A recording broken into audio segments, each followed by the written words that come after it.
So we developed the iPhone app so that a practitioner who is in training can carry around a virtual Ifa divination chain in order to memorize all 256 signatures, really anywhere they are in their everyday lives. If you wanted to do, for example, the last major signature of Ifa called Ofumeji, then you would represent it this way.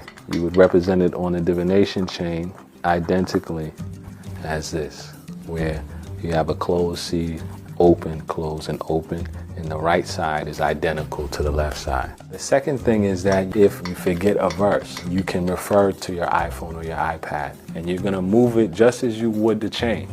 You can use the iPhone and the iPad to perform a technique of Ifa divination. So you move it to the front. May the front of the tray listen. You call on the four directions of the universe to communicate with the deity of wisdom on behalf of a client.